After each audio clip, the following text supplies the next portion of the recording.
Hi everyone, let's see how you can recover the BitLocker Recovery Key when your PC or laptop stucks into this screen. To get started, simply open a browser and type aka.ms/myrecoverykey and hit enter. Now go to this first web page of Microsoft.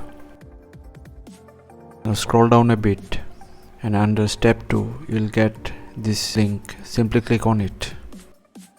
Now enter the Microsoft ID and log into your account.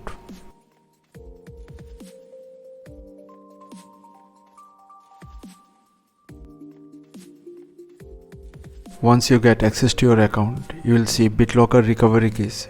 Simply match this key ID with this 8-digit alphanumeric character you see in this screen. Once matched, simply note down this recovery key and type this key in the box given here and then press continue and you will get past this screen. So thanks for watching. Please feel free to subscribe if this helped and stay tuned for more Windows tips, tricks and tutorials. Thank you.